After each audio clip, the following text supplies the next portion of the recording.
It's Maker Monday, everybody. How are we doing? I hope you're all enjoying your summer, being as warm as it is. So I figure while it's too hot to be outside, we might as well be inside sewing, right? So that's what we're doing. So today's video is going to be an extension on our Bloc Loc series. We're doing a series on tips and tricks for working with Bloc Loc rulers. I love Bloc Loc rulers. Use them for all kinds of stuff. To prove that point, I have this whole pile of scraps of batiks sitting on my desk. And so this weekend I had a little bit of time to sew, so I started to play around with some things. I wanted to make some really skinny strip sets, and I'll show you a couple of the strip sets that I started playing with.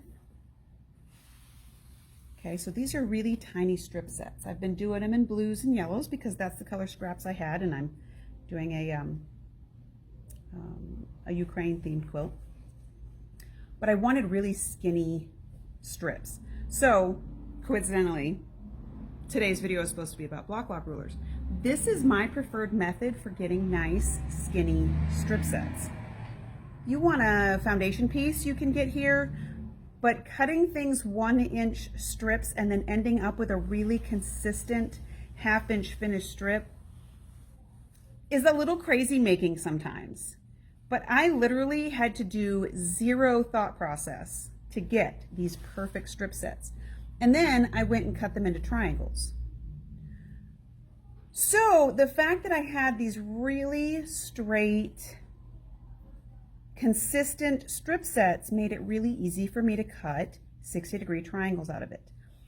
This is some secret sewing that I'm working on, so I'm not going to show you really everywhere I got with it, but I'll show you the beginning stages of what I'm doing. Right now, this is in my head, but look at how consistent and even and pretty these strip sets are, right? And these finish 1/2-inch. I might even go a little bit skinnier on it, but we'll see how crazy I get. So, in preparation for this video, I started playing. And I literally pulled out my 1 1/2-inch Bloc Loc, my 3/8 and 1/4 inch Bloc Loc, and my 3/4 and 1 1/2-inch Bloc Loc log cabin rulers. Now I know I have shown you how to use these log cabin rulers in the past, and I've shown you some of my log cabin quilts that I've made with them.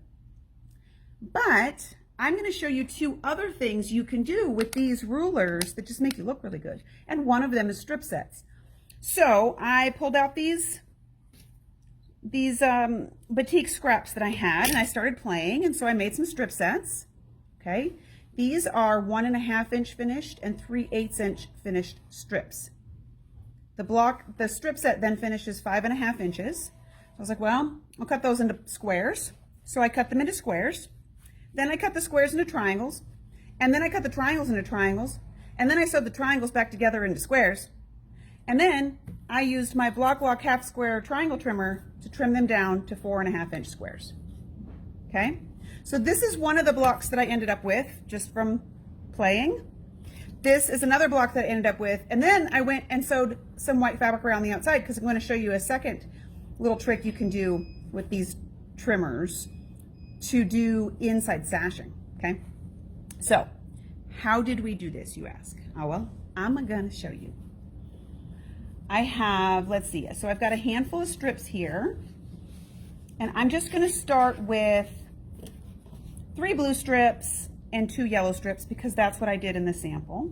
Okay, I'm going to turn my camera around so you can see what we're doing. And I'm going to show you exactly how I used all of the Bloc Loc trimmers, but today we're really only focusing on the log cabin, so that's where we're going to stay. All right, let me turn my camera around.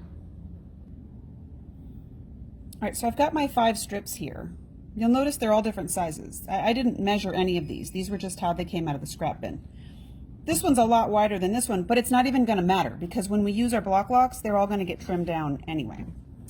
So what I'm going to do is I'm going to sew them in pairs if I can, just because that's less trips to the ironing board and the sewing machine. So I'm going to take this one and I'm going to put it on top of this one. You can pin these if you choose to. You can see that they're not even really all that straight. If that makes you itchy, like that this is off just a little bit, you can straighten that up. You can pin it if you want to. I don't typically pin if my strips aren't measured, and I'm just going to make a strip set because this end is going to get cleaned up anyway. So I'm going to put one on top of here and one on top of here, and then I'm going to take this to my sewing machine. I'm going to give you a couple of tips from the sewing machine later on when we're doing the triangles. But in the meantime, I'm simply going to use my 1/4 inch piecing foot, and I'm going to sew a seam down both of these sides. All right, now here's the beauty of live sewing. I don't know why I told you to sew those two together. You can't do that with this process, so don't do that. Just do piece 1 and piece 2. Now here's something that's important about these rulers. Let me put a piece of white fabric down so you can see what I'm talking about. Okay. These rulers have 2 sides to them. Let's see if I can cover that glare. They all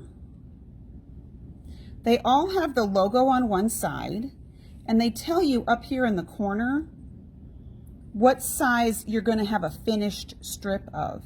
So yeah, this one's tiny. If you use this side of the ruler, you get 3/8 of an inch finished. If you use this side of the ruler, you get a 1/4 inch finished. So this is the BB one, this is the tiny one.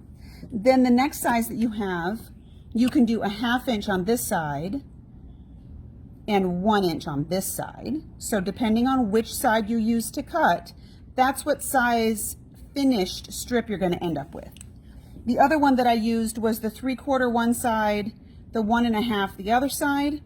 So same thing, whichever side you use, and I'm going to show you that, that's the size that you get. There's also one that has 2 inches one side and 3 inches the other side. I just didn't use that in this project, so I don't have it out here, but I also have that one.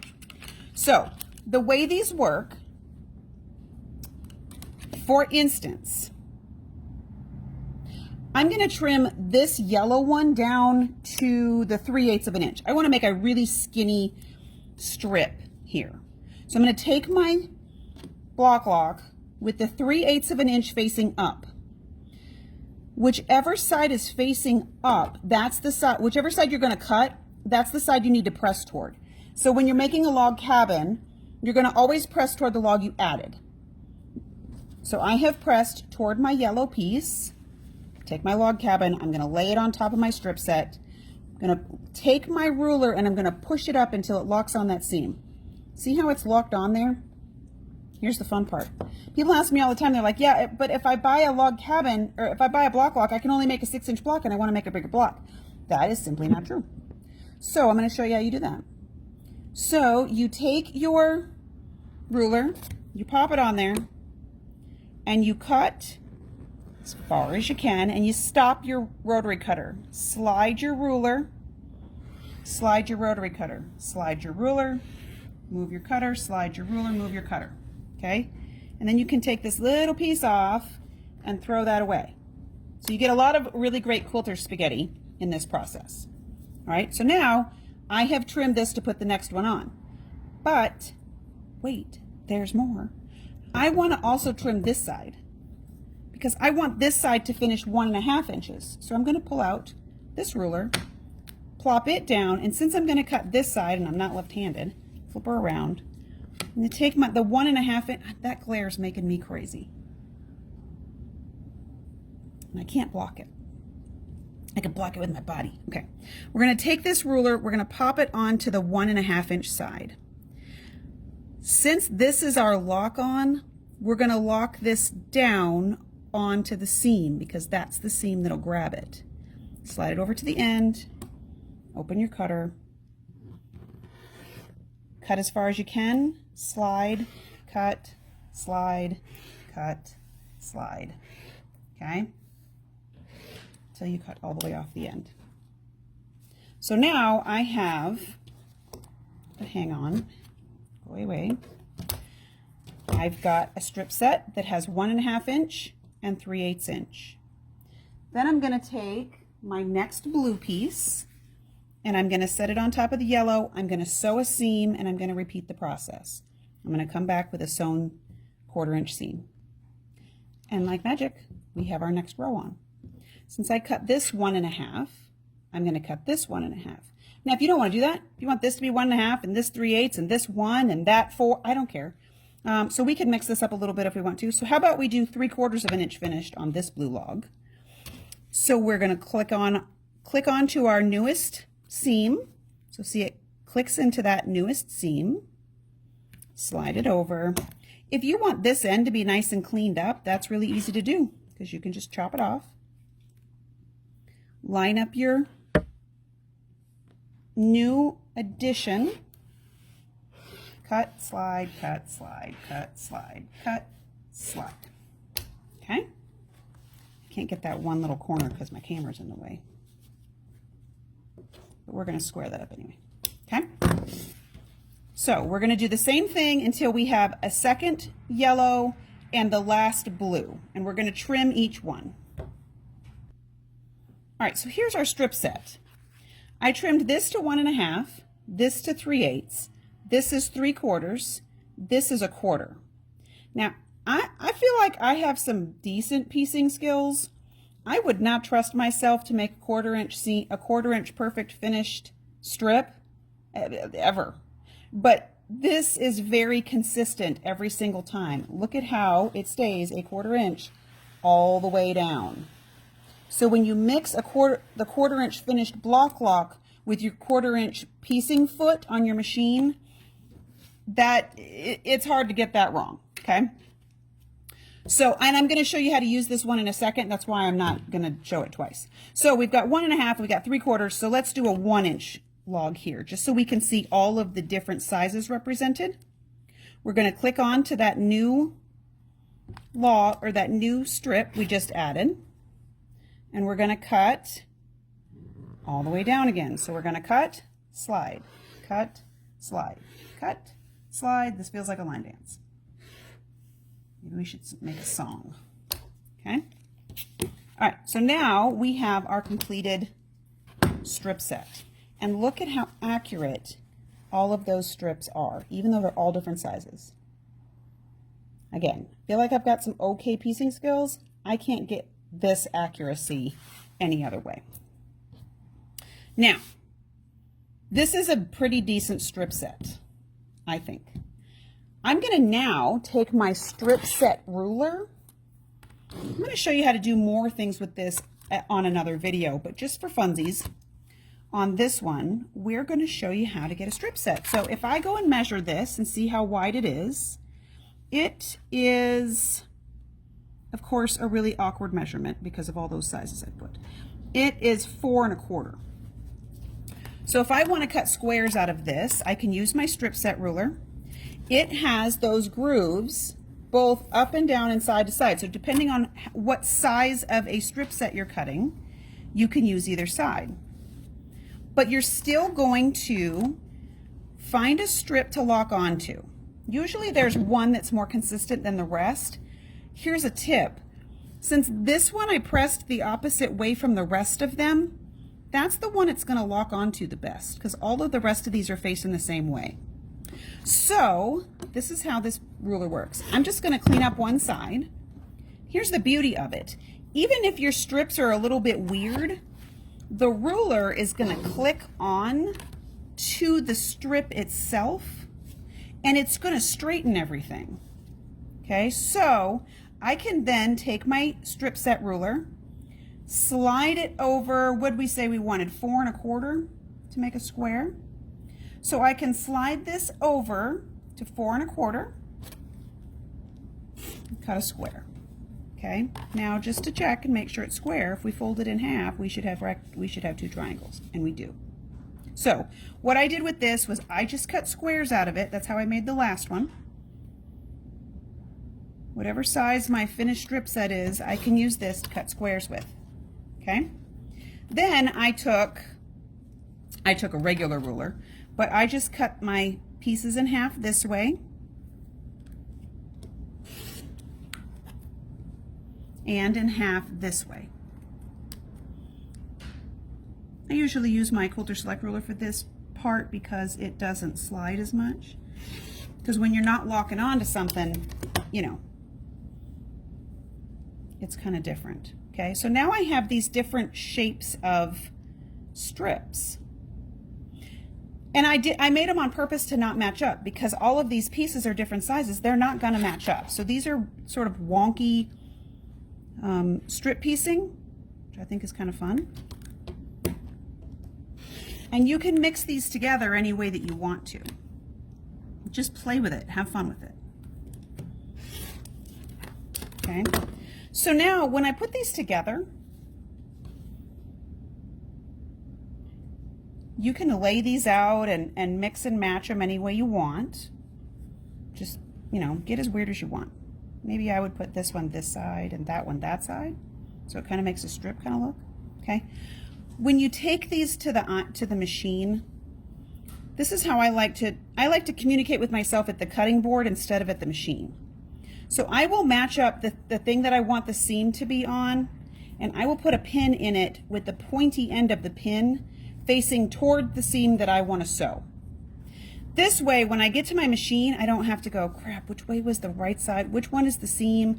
You don't sew them backwards that way. You don't end up sewing this side. You communicate with yourself at the cutting board so that when you get to the ironing board, everything works.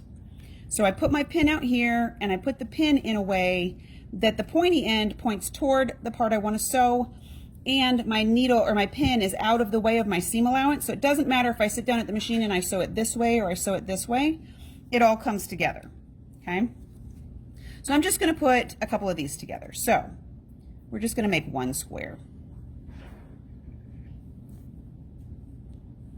Now, I promised you a couple of piecing tips, so let's go to the machine. Now I've got my 1/4 inch piecing foot because I love her. I've got my blocks pinned together with my needle, or I keep saying needle, my pin going so over here. Look over here. Okay, this is pointing that way. So I want to sew a seam right here. However you get there is fine, just so long as you can communicate with yourself effectively. I prefer, if I have the option, I prefer to start sewing on a flat end as opposed to a triangle end. But either way, whether I'm starting with a flat spot or a triangle spot, this is a tip that I give to all my new sewers. When you are, I like to chain piece everything for this reason. When you're chain piecing, you have a piece of fabric behind the needle that keeps the fabric from getting sucked down inside the feed dogs. But on your first piece, you want to make sure that when your needle goes into the machine, it goes into fabric. If the needle goes into the machine instead of fabric, you run the risk of your thread coming unthreaded here or the fabric getting bunched up inside the feed dogs. If you just make sure that you can see fabric through that little hole right there, and when I drop my needle down, you can see that it goes into fabric. See, it is biting on. That little tip will save you so much frustration of boogering up your points and unthreading your machine. Okay, so when at all possible, when you're sewing strip sets, if you have a solid piece of fabric, put the solid piece down towards the feed dogs. It stops any option of flipping your seam allowances over. It's not that big a deal, it's just sort of annoying. Okay, so now I'm going to get to the end of my first triangle. I'm going to stop and I'm going to sew my second triangle. I like to put, especially if I'm starting with a pointy point, I will push the pointed tip up to where it's almost to the needle. You're not going to sew over here anyway because you're not going to grab it. So I will either push that up in there so that I'm closer to fabric, or I can, because of the way I pin stuff, I can flip this around and sew on that flat side if I choose to. That's the other reason I put my pins in the way that I do, because I don't have to worry about hitting them with the machine. And I can just pull them out at the end. All right, so I'm going to sew those two together. Now we're going to talk a couple of pressing tips. So here's a couple of tips in the pressing stage. I bring my whole chain over to the ironing board and then I cut them apart. I either use little snips or I have the little, I have a thread cutter that I can just pop all the stitches apart. I pull my pins out, hold on to them for later. Then I will take all of my pieces and stack them. So even if it comes over here like this, I'll stack my pieces so they look identical. So the shapes are the same and the seam allowance is in the same place. The reason I do that is then when I press this, my seam allowances are going to go the right way. Okay, so I'll show you. I always set my seam. That makes everything lay nice and flat. Then I pick up just the top layer.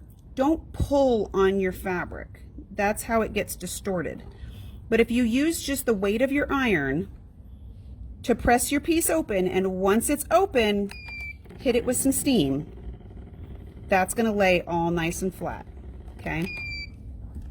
So I'm going to set my seam, pick my top fabric up, use the weight of my iron to press my seam open, or press my seam to one side. I hit it with a little bit of steam. All right, now, since we press them both the same way, when I put my block together, look, when I flip this over, my seam allowances are going to go opposite directions. So now I can kiss those seams really nicely, and they're going to butt up really just perfectly, okay? I probably will put 2 pins in at this point. I line my seam allowance up, and then I sort of zhuzh these pieces straight and put a pin in. Same thing on this side. Since that's perfectly lined up, I'll line these edges up and put a pin in. Now I'm going to sew this, and I'll be back to top pressing again. All right, now here's my seam in my block. Take my pins out. We're going to press it just like we did the last time. I'm going to set the seam and press it open, or press it up. I don't know why I keep saying open. Then I'm going to steam this whole block. And once I get a finished element, I always like to hit it with a little flatter and then press it flat, because that's going to make everything stay nice and solid until I'm ready to do the next thing with it. So I had no idea this block was going to come out, but it's kind of cool. It's weird and wonky. Okay, now we're going to show how to trim this up to a square. Now, since this is, kind of weird because we didn't know where we were going with it, if I want to make this into a square, I can use my Bloc Loc half square triangle trimmer. When you're using the half square triangle trimmer, you want the Bloc Loc logo to be on the low side, which means since I've pressed it toward this way, a good reference is to put the logo on the low side. If you snap that into that seam we put right there, even though this isn't a half square triangle, it's kind of built like one. So I'm going to trim this down to, let's say, 3 1/4. Okay, so I'm going to trim my 2 sides.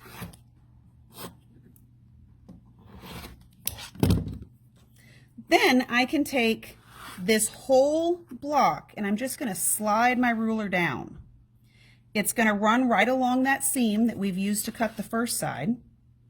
Then I'm going to line up the 3 1/4 and the 3 1/4 on the outside of my block and keep this engaged. Keep that trimmer part engaged.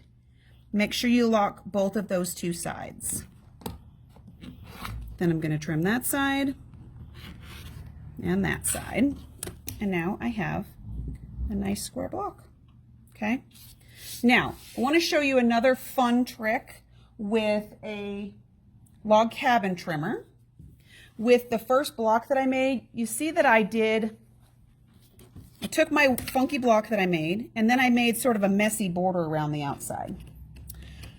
So how about we do a 1-inch border? We're going to trim this down to be a 1-inch finished piece. I'm going to slide this over to the edge, and you'll notice I'm going to do all 4 sides at the same time. Because I sewed my pieces on and pressed them out, I can just lock on to the seam that's out here and trim all the way around my block. So if you know what size sashing pieces you're going to make and you cut them oversize, you can sew them on and trim them down, and then they'll be perfect. So we're going to cut all 4 sides of our white fabric off. Now here's the cool part. I'm going to take one of these strip pieces. I think if we use a dark fabric, it'll look cooler.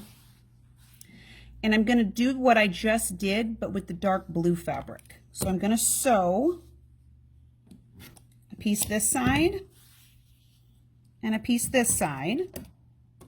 They don't have to be perfect. I just laid them on top and then kind of eyeball cut them. I'm going to sew these 2 on, then I'll be back. I'm going to use my 1/4-inch trimmer. I'm going to trim up these 2 sides. Now, with these really tiny ones, I prefer to do one side at a time instead of going all the way around the square, just because it's so small. And I do want to trim this little end off here. Just because it's so little, I don't want to give myself the opportunity to wiggle that too much. But if I trim the 2 sides I already put on, and then I add the other 2, getting a pattern here. Okay, I'm going to put the other 2 on. All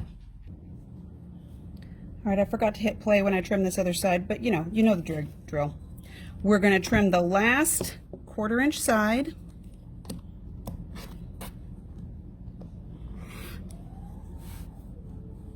This is a really fun application if you want to do a sashing treatment and you want to do this really cool effect where it looks like you've patchworked a sashing, and that's what this is going to end up being. All right, so now I did a 1/4 inch trim all the way around. I'm going to sew white fabric all the way around the block again, and then we're going to do a final trim.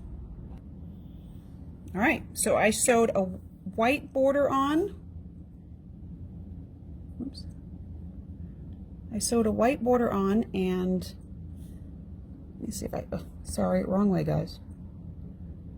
And then look at how cool this tiny little 1/4 inch finished inner border is. So you could make this an element to your block. You could make it look like a floating sashing. This looks really neat as a tiny little detail, as a teeny little outside border on a quilt, or just inside the binding. You can do a lot of really fun things with this 1/4 inch finished block. All right, so isn't that fun?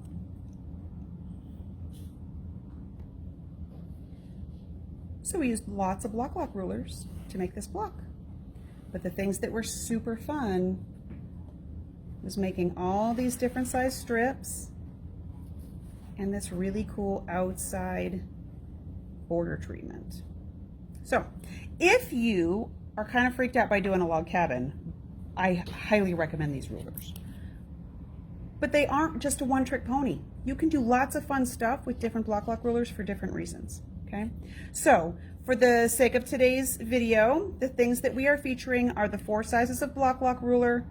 I'm going to go ahead and throw in there the strip set ruler that I showed really quickly, and my groovy little pin cushion. We were sewing this weekend and DJ stole my pin cushion, so I grabbed this one instead. So I hope everybody's inclined to try this technique in particular, and maybe making some really fun small strip sets. All right, so comment with the numbers above my head for the items that I've listed, or if you're in the app, you can comment down below. So we'll see you later. Bye.